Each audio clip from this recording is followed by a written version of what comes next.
You're a lawyer.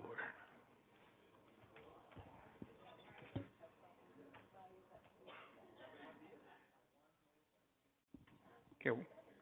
Good evening. Members of the public are encouraged to participate in meetings by accessing the webcast at www.cityofclovis. Hey, I can hear myself. At www.cityofclovis.com/agendas, or providing written comments at the same website, or participating by phone, or coming to the City Council meeting in person. I will call the meeting to order. The flag salute will be led by Council Member Bessinger. Please join me in saluting our flag. I pledge allegiance to the flag of the United States of America and to the republic for which it stands, one nation, under God, indivisible, with liberty and justice for all. Will the clerk call the roll, please? Councilmember Ashbeck. Here. Councilmember Bessinger. Here. Councilmember Montour. Here. Councilmember Whalen. Here. And Mayor Flores. I'm here. Public comments. This is an opportunity for members of the public to address the City Council on any matter within the City Council's jurisdiction that is not listed on the agenda. In order for everyone to be heard, please limit your comments to 5 minutes or less, or 10 minutes per topic. Anyone wishing to be placed on the agenda for a specific topic should contact the City Manager's office and submit correspondence at least 10 days before the desired date of appearance. Anyone? Okay. For items not on the agenda. Okay. Can you hear me? Yes, now we can. Hello, my name is Elizabeth Pale, and I have resided at 3060 Loyola Avenue in Clovis since May 2000. Granville Homes is currently developing tract 6239 with 56 lots to the north and east sides of our 2.5 acre property. We have lived in a construction zone since August 2019 when Granville Homes purchased 37 plus acres surrounding our property.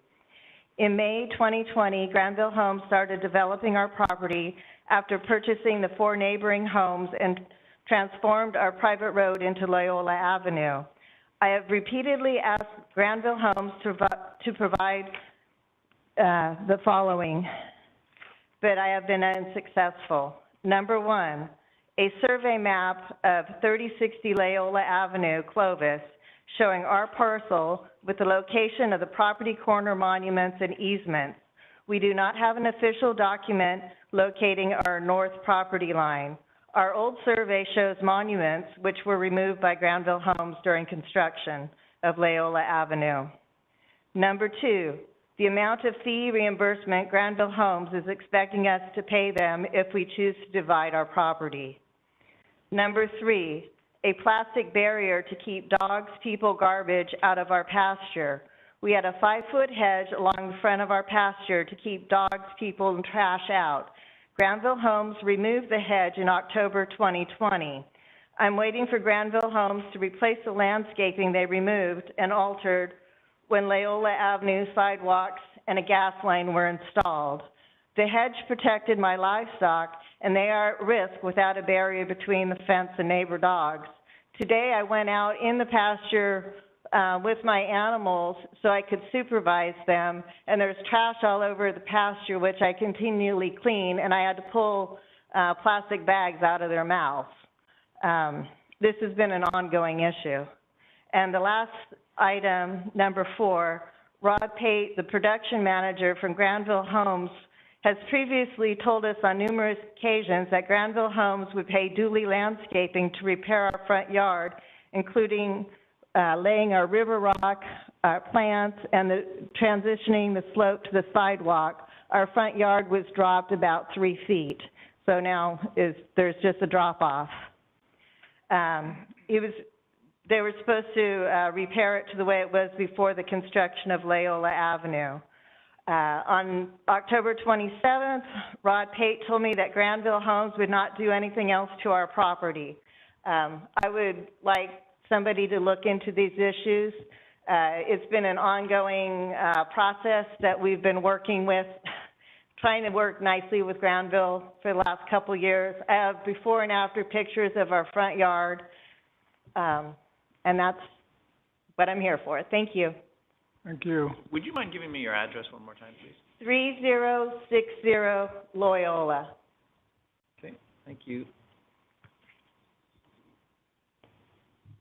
Mike, you can help her? Okay. Our city engineer will meet with you. Thank you. Anyone else wishing to make a public comment on an item not on the agenda? Anyone on the web? There are none. Okay, we'll move on to ordinances and resolutions. With respect to the approval of resolutions and ordinances, the reading of the title shall be deemed a motion to waive a reading of the complete resolution or ordinance, and unless there is a request by a council member that the resolution or ordinance be read in full, further reading of the resolution or ordinance shall be deemed waived by unanimous consent of the council. Consent calendar. Items considered routine in nature are to be placed upon the consent calendar. They will all be considered and voted upon in one vote as one item unless a council member requests individual consideration. A council member's vote in favor of a consent calendar is considered recorded as a separate affirmative vote in favor of each action listed. Motions in favor of adoption of the consent calendar are deemed to include a motion to waive the reading of any ordinance or resolution on the consent calendar. For adoption of ordinance, only those that have received a unanimous vote upon introduction are considered consent items. Does any council member want to pull any item on the consent calendar? None? Okay, I see none. I'll take it to the public. Any member of the public here in the chambers wishing to pull any item on the consent calendar? No one? Anyone on the web wishing to pull an item? No.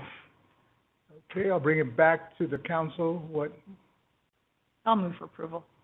We have a motion Second. and a second. All those in favor signify by saying aye. Aye. It's 5-0. Motion carries. Administrative items. Administrative items are matters on the regular city council agenda other than public hearings. Item 9, consider items associated with property located north of Shepherd Avenue, generally between Sunnyside Avenue and North Carson Avenue, Big Dry Creek Dam.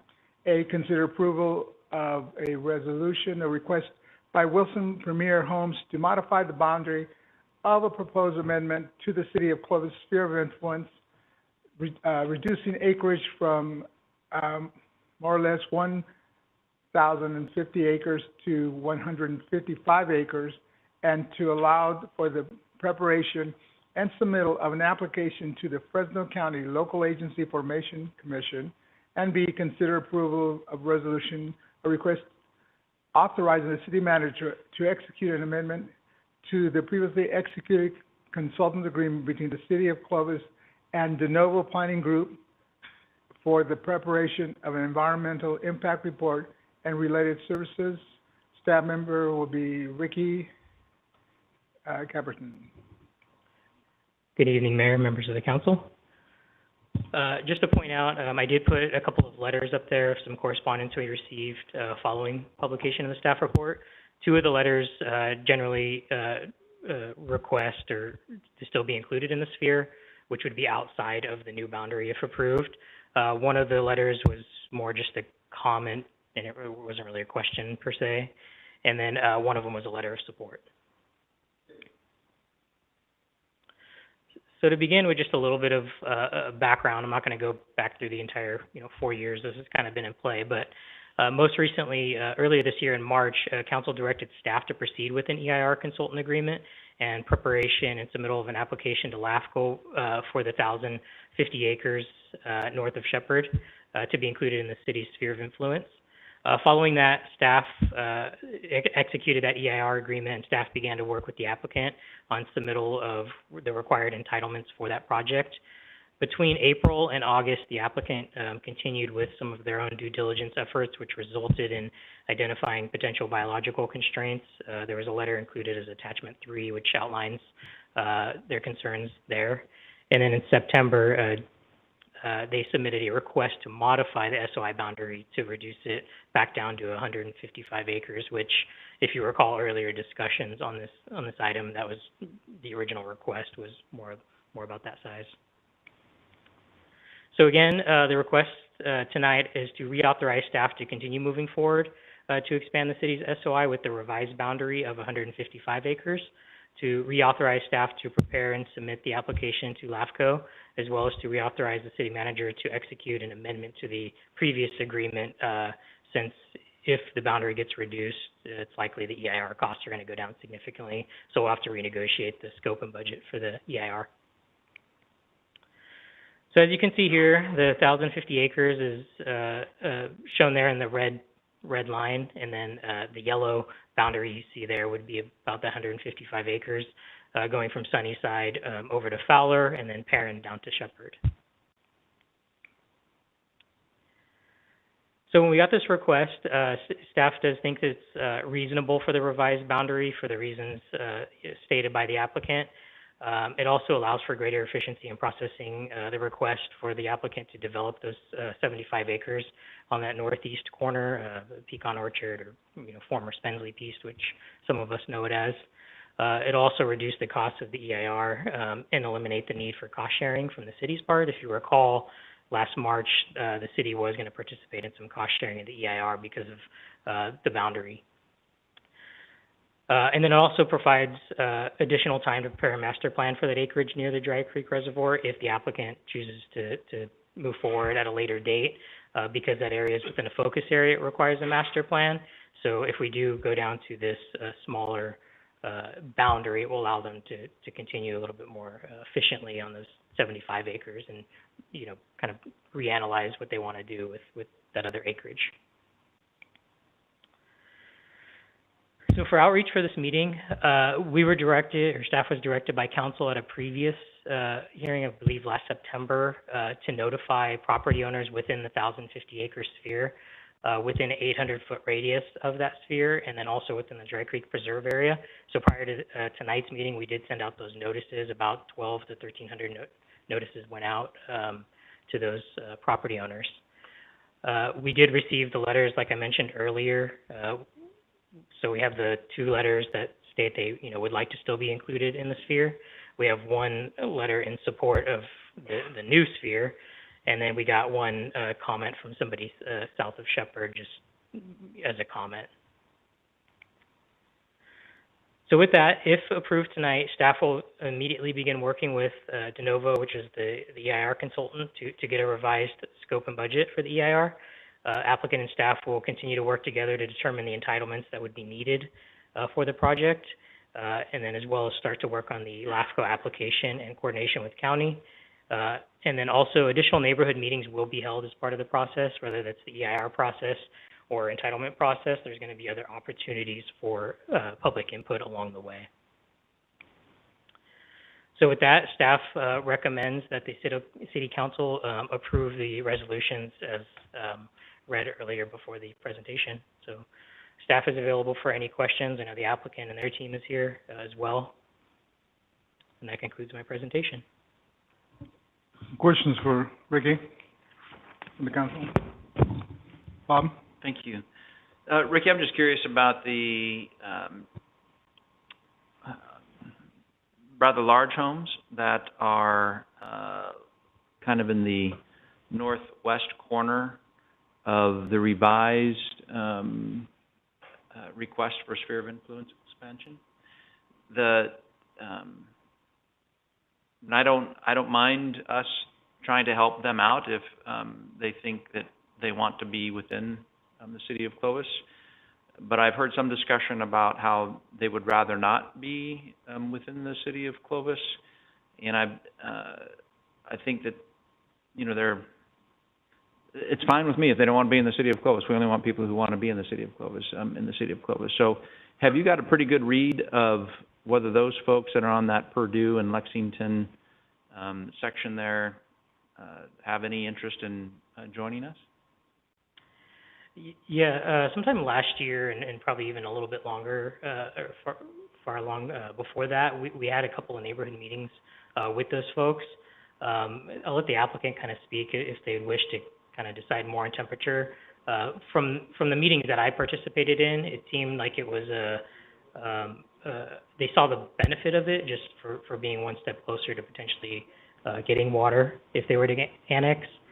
So it was kind of a mixed bag is really the best way. It wasn't a strong no, stay away. It wasn't a sure, you know, we'll hop right along. It was kind of a lukewarm, I guess, way to do it. I think they see I think a lot of them see the value in potentially coming in, and like I said, there's some water, you know, constraints out there. Yeah, no, I get that. And that's why I thought that they would want to join the city of Clovis, is because we'd be able to provide some water to them. If they wanted us, you know, I guess they would express how much they want to be in the city of Clovis by how much they're willing to pay to have the water hooked up. And if they're not willing to pay that amount, then certainly I don't want to force an annexation on them. So I was just curious what your thoughts were. And I look forward to any further presentation that the applicant may have on that point. Well, I think we were, overall, the council and the city was looking forward to the size that was coming in, because I think it helps us prepare for the future, because these processes take so long. And I guess my to put it out there is, then we need to start to look elsewhere, is my other thought, meaning the Northeast, see how that really can progress. The rest of the Southeast, see how we can sort of help move that along, because there's still a big chunk down there. Because I think pretty soon we're going to have to look and go, if there are not enough land and or units in the pipeline, it sort of really changes how we function as a city. And if that is the road we take, then we need to plan for that. And if it isn't, then how do we also sort of just move that along? Because I think we were hopeful that this would, I'm a firm believer in competition, and some of us may not, meaning that we grow one area before we grow another area. And so, but that was still a discussion that would come along. But I think this wakes us up a little bit and go, that's a significant reduction. And I understand, and I read the letter, and I understand why. And so that's the other thing. The other thing we need to look at is, are there other places in where we are looking to grow to where there are these potentials as well? And so I think that if there are, I don't know, you know, I know we don't work hand in hand with property owners, but if there are property owners who potentially would like to come in, they need to keep whatever they are doing, so that way there is no endangered species. So in other words, if they're farming, keep farming, so that way no animals start coming in, and then by the day that they want to, then they, oh no, you can't anymore because there's a species here because of the studies that we have to do. And so I don't know how we educate, but then that needs to happen as well, so that way we are ready and doesn't limit us as we move forward. So,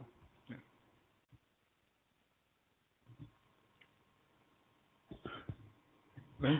I wanted to second what Vaughn said. I think that this takes a lot of land out of the mix, and I don't know how this factored into our future plans, but I think it's worth thinking about. And I do think if there's one tiger salamander, there could be just one, but we don't know where it is. Apparently it's right here. So, but I think we need to be thinking about that. I guess what I'm wondering is, for all the reasons I think that the majority of us thought this was a good idea, I think casting a wider net is better. I can't really remember the difference between a full EIR and a program-only EIR. Is there a hybrid solution to this where Wilson Homes is responsible for their 155, give or take, acres, but we could still cast that wider net subject to tiger salamanders or whatever else we might find to keep the forward progress moving, or am I making that up as an option? No, I think EIRs can take several approaches. Generally, one of is more programmatic, which is a broader level, and then you have project level EIRs, which have more detail. I think at some level, even if the boundary weren't going to be changed, it was going to be kind of a hybrid anyways, just because we had already known just from indications from the applicant that they had desires to develop at least the 75 acres. So the intent was that the EIRs can at least cover that portion, at a project more detailed level, and then some of the other areas would be more programmatic or generally studied or analyzed. So is that on the table as an option, or is the request really just to do the 155 acres, give or take? You could talk about that when you come up here. But is there some way that we can still cast that net, or not? I guess I don't know. Yeah, I think it's possible. I mean, the request is from the applicant anyways, to do the 155 acres. I don't know in terms of some of the cost sharing, what that would look like if, their desire is only to do the 155 and we still keep in everything. I don't know what that's going to look like in terms of, costs and timing. I can let them speak to it, but if we end up casting that wider net, even though the request is for the smaller, those biological constraint issues as we get further into that could hold up progress on the 75 acres that they want to move forward with. Yeah, I don't want that to happen. I just wonder if there is a way to parse them so they can move forward on their, whatever, 75 acres, if this is what it is now. And, we could still do some of the other work. I don't know if that's possible. Yeah, that'd be a little challenging to do, probably under the umbrella of one EIR, because if you have one EIR, you're kind of held by whatever project features are part of it. So it probably would hold up the 75 acres. Well, I don't want that to happen. I want to find another solution. So I'm going to keep talking about it until I find it, darn it. All right, thanks. I want a different answer. I'm just going to keep asking people until I get the answer I want. Is that how that works? Mayor, I had one more question. I was looking at the... Go ahead, Ron. For the scope of work for the EIR, there was a section on VMT. Will this be pretty much general language that will be required moving forward, where the EIR now does an actual study and brings us recommendations for what will be required in VMT? It was on page 84, page 14. So is it... Yeah, for EIRs that are done on an individual basis, whether it's for this project or other ones doing EIRs, they will have to study VMT per whatever that project scope is. In terms of finding the numbers, mitigation could look differently based on the project features of that particular EIR. And then this, because it's studied, whenever that little yellow area gets developed, it takes care of that need moving forward, so they don't have to do another VMT study. That's correct. I'm assuming. Yes. Okay. Okay, Ricky. So once we approve what you're saying we should approve tonight, the rest of the area that's in red, it's kind of orphaned, isn't it? And it's now relying mostly on the city's initiative. And so how can we guarantee the people that were out there and were kind of relying on us and the developer to partner and move this along? Because there was an initiative before, but now that we parcel out just the yellow area, that red area will now be orphaned, and it's only going to be up to Clovis and what our priorities are. Will it be priority or not? Yeah, and that'll have to be something we look at. And obviously, like with this one, if another developer decides they want to come in, obviously they can, submit and take a run at it as well. We are in discussions of starting a general plan update. We can look at it. That would be a great time to look at it and see if we want to do any wholesale changes at that point as part of the general plan update as well. So that would be another kind of avenue down the road in the near future. So at the very least, it could be carried with the general plan. Correct. So if any of the residents that live up there or the property owners that live up there, we can tell them that it will flow or could flow. It could, depending on So it's still a could. It's still a could. It's not we haven't decided in terms of what the scope of the general plan update is going to look like, but that would be a good opportunity to do it if the city were going to initiate that process of increasing the sphere, unless otherwise developer-driven. So it behooves them, the property owners, that would want to join Clovis to come here and reach out to Clovis if they want to be a part of our city. Yeah, that's correct. And I've talked to a lot of them, And just you throughout said this process. two of the letters we got are people actually saying, we still want in. That's correct, yeah. Okay. Thank you. Anyone else? I'll open it to the public now.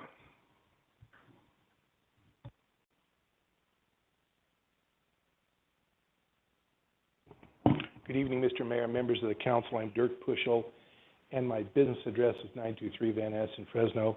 I think you've gone through many of the issues associated with our request this evening. I would want to add early on that Leo is not feeling well tonight, and that's why he's not here. He very much wanted to be here. And we also want to express our concern and frustration with the California Environmental Quality Act. As you probably read the staff report, these little critters have a perceived radius of 1.3 miles, even though we found them barely within that radius. And the law says that we have to have 2 wet seasons defined by them, not just rain, but really wet, so that the little critters can come out and we can get and count them.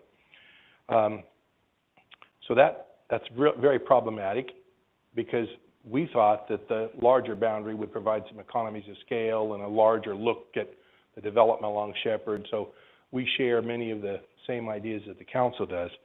But having said that, we have to focus on the likelihood of developing what you know as the Spenceley property at a project level, so that we can proceed on with development of homes.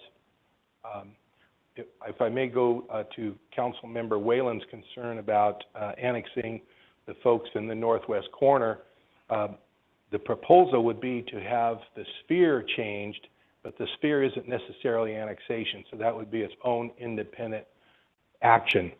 So it's theoretically that they could be within the sphere and never annex.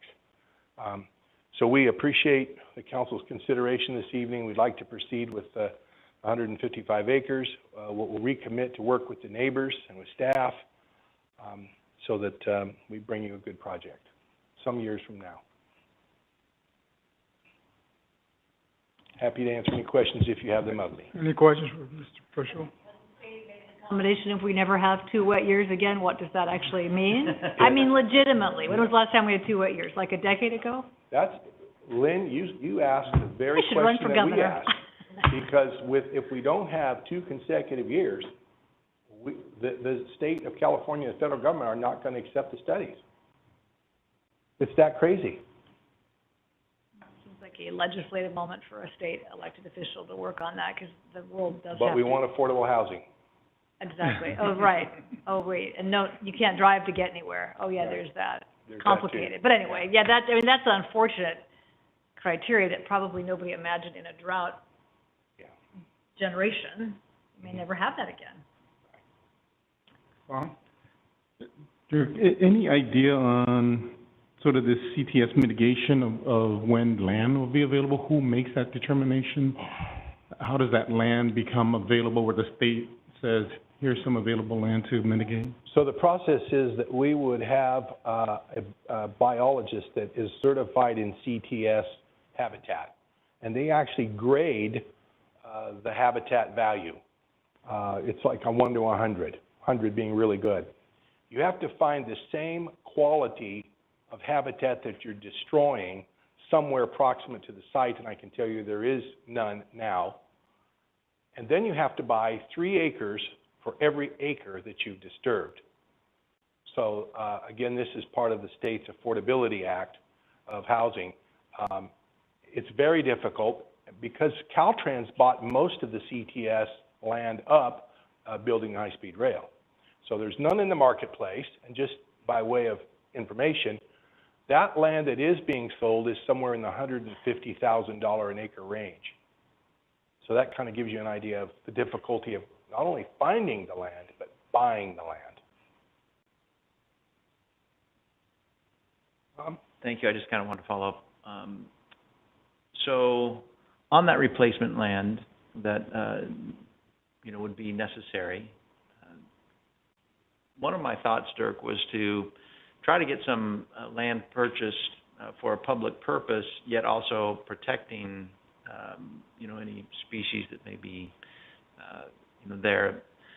And one of those areas I thought would be good to develop for a public purpose would be the area that's behind the levee there.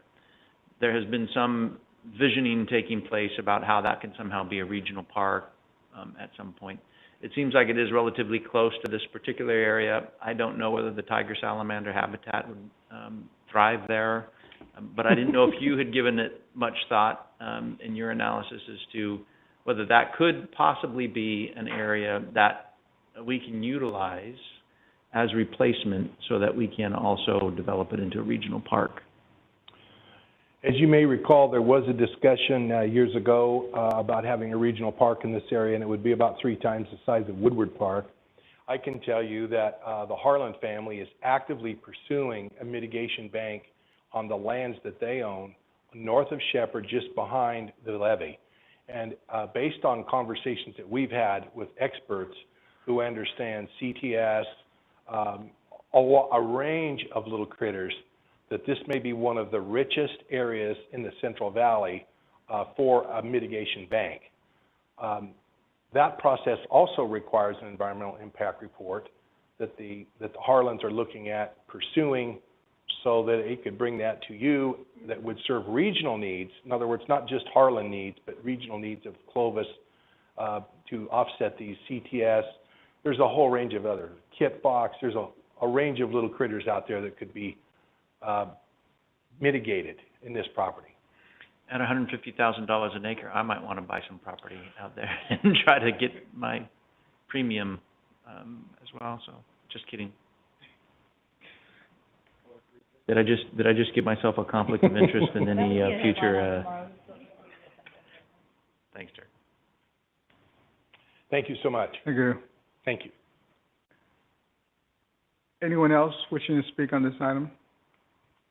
Here in the chambers? Anyone on the web? No. Okay, so I'll close the public portion and bring it back to council. I have a quick question for Ricky. Go ahead. With bringing this area into the sphere of influence, LAFCO would look at that. But as far as annexation, the good folks on the northwest portion of that could opt out. What's generally the litmus test if you have a percentage of people who don't want to be annexed versus those who do? What does LAFCO look at when they do that? Well, they always look for logical boundaries, but we'll have to see what that looks like. I haven't spoken to them recently anyways about what the annexation, could look like for that area, but presumably if there's a majority of the folks that don't want to be in and just want to stay out, then I don't want to speak for LAFCO, but I'm guessing they would look at it from that light and not force them in there. Yeah, I agree with Bob. I certainly don't want to drag people in kicking and screaming. Yeah.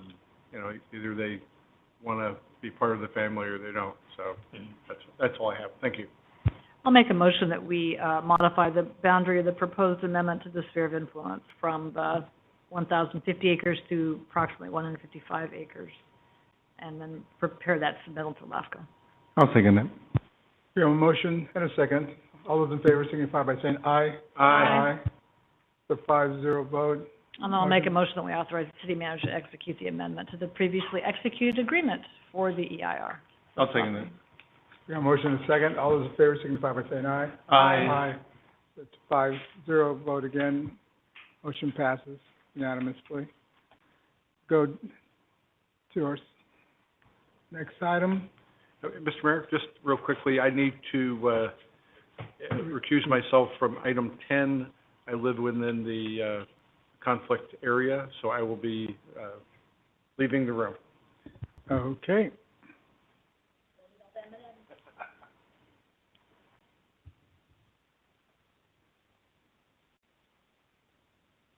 Next item is item 10.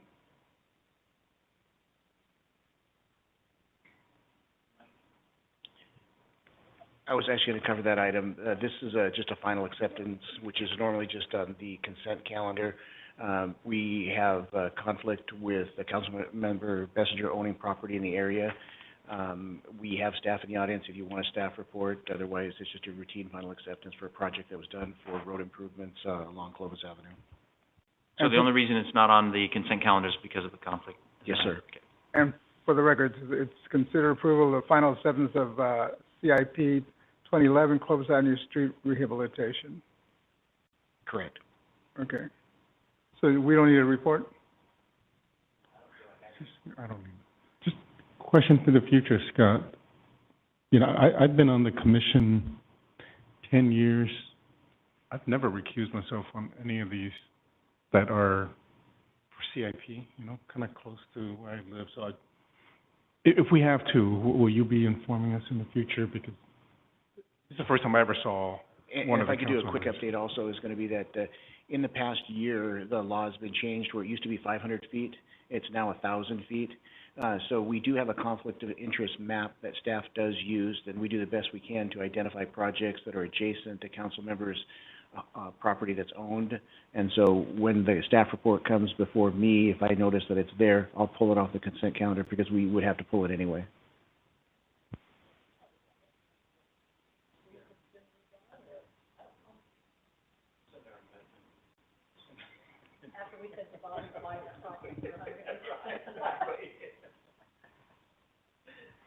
I'll make a motion to, public portion. I haven't opened to the public. Anyone in the public wishing to comment on this item here in the gallery and in the chamber? Anyone on the web? Okay, I'll bring it back. I'll make a motion to approve the final acceptance of CIP 2011-11. 20-11. I'll second it. Got a motion and a second. All those in favor signify by saying aye. Aye. Motion carries 4-0 with one recusal. You can come back now.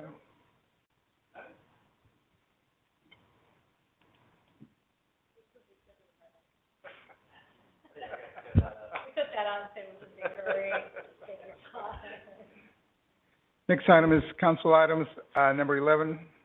Consider approval of city manager employment agreement with John Holt and appointment of John Holt as city manager effective January 1, 2022. And Shauna Haldeman will be presenting. Good evening, Mayor and City Council. It's my pleasure to present for your approval the city manager employment agreement for incoming city manager John Holt. The agreement is effective January 1st, 2022 for a period of 3 years. Mr. Holt's salary is at step 1 of the city manager's steps, which is $18,246 per month. In addition, Mr. Holt will continue to receive the same benefits as other executive management employees, such as PERS and retirement, deferred compensation, life, health, dental and vision insurance, automobile allowance, sick leave, vacation comp time, and workers' comp benefits as approved by City Council Resolution 20-121 on September 21st of 2020. Upon Council's approval, the contract will be executed and effective January 1st, 2022. I'm available for any questions. Shauna.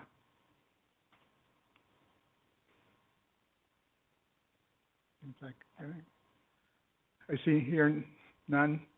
I'll open it to the public. Anyone from the public here at the chamber wishing to comment on this item? See none. Anyone on the web? Nothing from the web? So I'll bring it back to council. I'll make a motion to approve with pleasure. I'll second. A motion second. All those in favor signify by saying aye. Aye. It's unanimous, 5-0. Congratulations. Welcome aboard.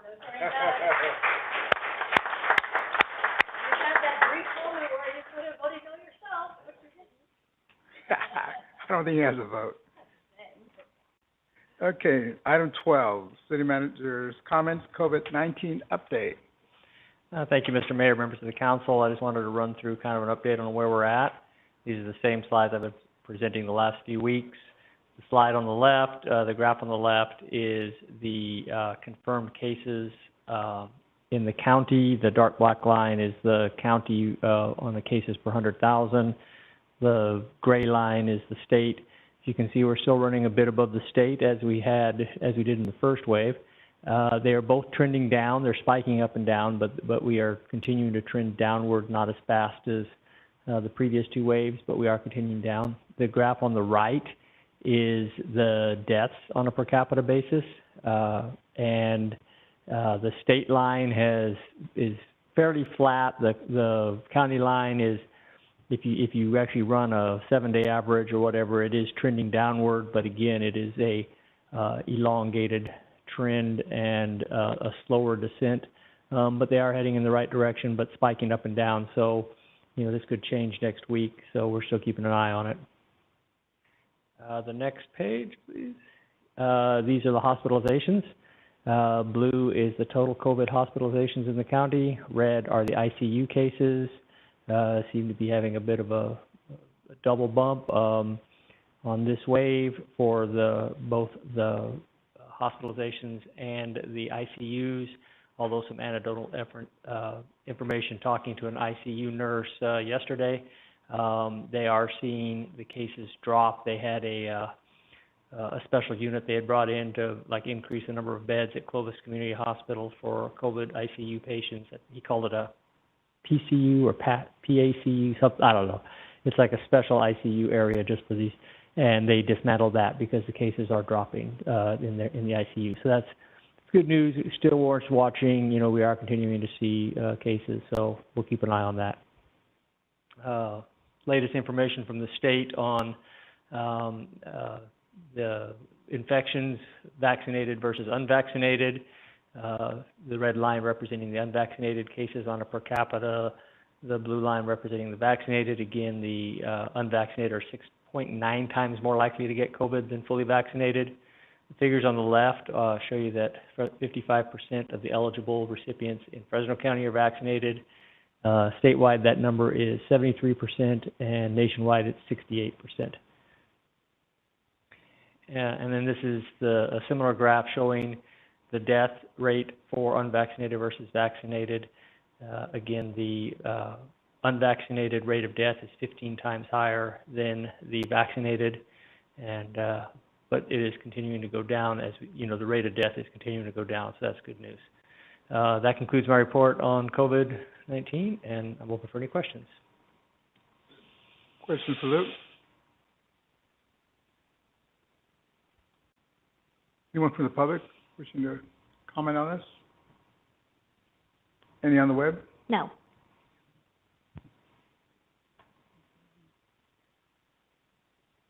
Any further comments? Okay, council comments. Bob? So I virtually attended North Kings GSA meeting last Thursday, and there are some sources of frustration that are starting to pop up related to allocation of affluent. I'm expressing some frustration about that.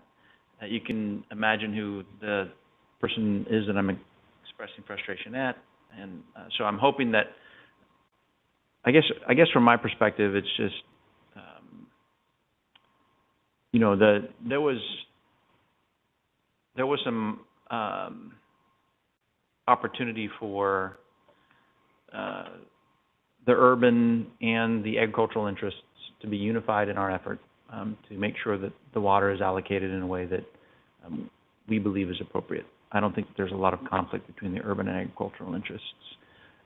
When GSA came into the picture, there was a removal of any environmental interests kind of in that equation. And so now there are just two interests that are discussing water. And so the potential for conflict to come up between what used to be a unified group, the urban and the rural interests, has kind of started to blossom, that potential for conflict. And so it's a little bit frustrating for me to see that when we had some opportunity as a group of urban and rural interests to work hand in hand against the rather large environmental sector, which, at least in the Central Valley, generally we think gets too much of the water that gets moved out to the Pacific Ocean. We have to be able to keep our heads about us and make sure that while we all protect our own interests, protecting our own interests doesn't necessarily mean that we have to stick it to our neighbor. And so we, fortunately, in the city of Clovis, are an entity that is in good shape when it comes to sustainability. And we're happy to assist other entities that aren't, as we work as a region to address, the water table issue. So anyway, I guess that's a long way of giving you an update as to what we had going on at the last North Kings GSA meeting.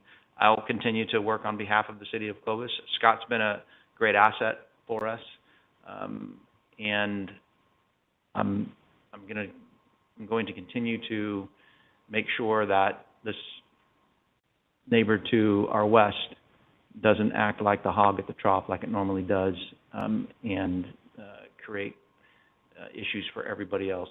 And so I'm hoping at some point, and I've been working with Scott on this. It's like, just let me know when it needs to be an electeds conversation. Right now, they're still working at the staff level, and at some point, it may end up having to be an electeds conversation. So I'll draw you in, and perhaps maybe we can engage with the city of Fresno on that particular issue at some point, because I'm of the opinion that the leadership in the city of Fresno has a more reasonable view, a broader regional perspective than maybe some of the staff folks do at the city of Fresno. So anyway, that's my update. Long? You attended a couple of the ribbon cuttings for Raising Cane. I think that was the busiest I've seen that Kmart, or old Kmart shopping center, and it's been still busy to this day. So it's great for that area. Also the Courtyard, so attended that, and also the 7-Eleven. So it's just good to see these businesses come up and for us to participate in for their success. I was appointed onto the ACA 7, which is the constitutional amendment for local zoning. And so there is a group led by Cal Cities, made up of participants from the Environmental Committee, Housing Committee, Economic Development Committee. There's a working group. We are meeting every week to bring a recommendation to the General Policy Committee of the League regarding this initiative.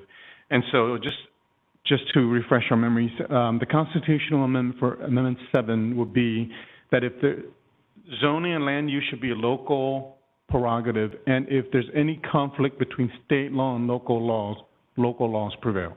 That's sort of the initiative, or the amendment. And then should that fail, then there's also an initiative process, which is pretty much the same, and it has sort of 3 caveats or 3 things with the initiative. First, it can't conflict with any applicable laws that govern sort of fairness, discrimination. Second, the state cannot modify its appropriations to a city should the city enforce its conflict and not go with a state law regarding zoning. So in other words, the cities get to keep their monies as allocated. And third, that if there is a voter initiative dealing with land use and that gets passed, then that supersedes this initiative. So in other words, voters would prevail, but not legislatures. And so we're meeting again this Wednesday, all the way to the end of November, to bring a recommendation for, I think the first policy that, I forgot the committee's name, where it's just the committee chairs they meet, for December. So we're supposed to make a recommendation then.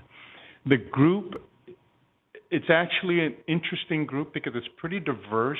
You have your very pro-environment folks who want local control. They're in it. You have your rural local control folks, and overall cities want local control. And so, but there are some who want more general planning for the entire state, you know, so that way you don't have cities running amok. And so it's going to be interesting discussions moving forward for the next couple of weeks, and we'll do my best to align with other cities who have similar interests, similar sort of the way we're made up, to see if this moves forward with a recommendation, to see if the league is strong enough to make a recommendation in a way that may really butt heads with the legislatures. I think one thing that really moved a lot of the other cities was it SB 9, the one that recently, the League of Cities had over 250 cities go against it. They went against it. The legislature didn't budge them, and the governor signed it. And so it woke a lot of cities up going, you know, they're going to do what they're going to do unless we sort of unite and take a stand. And so that's sort of what was the initial discussion last week when we met. So hopefully that brings more momentum to bring back more local control with regards to land use. So wanted to update that. Lynn? Just quickly, thank you to Mayor Flores for attending the Measure C public meeting. We had 2 public meetings last week, one in person, socially distanced and all of the rest, and one virtually. We probably had about maybe 80 people between the two, and I think they were pretty constructive conversations. Got some pretty good feedback. I think staff heard things that they knew, but maybe in a different way. So I think we have another steering committee, executive committee tomorrow, and I think we're getting ready to at least have a framework for the measure and maybe things we need to adjust to make it work in 2021 and for the next decade or 2 decades. The next question before the steering committee will be the length of the measure. The polling came back and said that voters wanted an ending tax, which most of us don't really believe was the right question, because then you get a different answer. So that's sort of the next question the steering committee will have to wrestle with. But I think the progress is good. We probably have till January to decide if we're going to do it in 22 or not. So time is running short on that, but we're going to do our due diligence. If we get it right, great, and if we don't think it's right, we'll wait till 24. But that's where we are right now. And thank you for attending that meeting. I also attended the groundbreaking for the Courtyard by Marriott.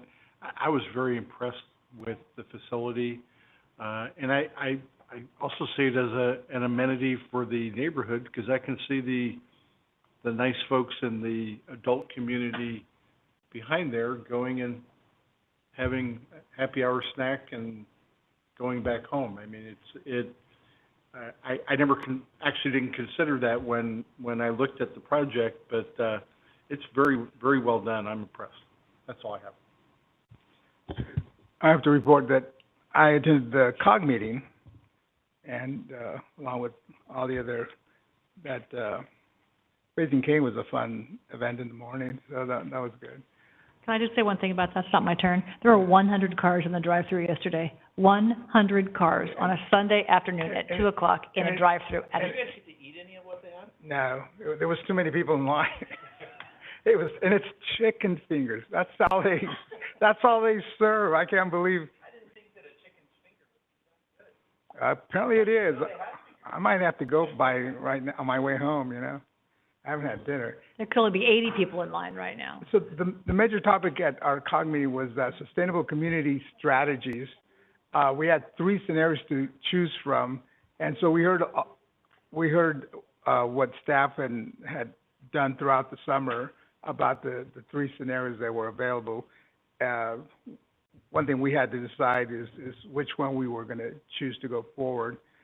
And so we heard what they were proposing. We heard the outreach they did over the summer too.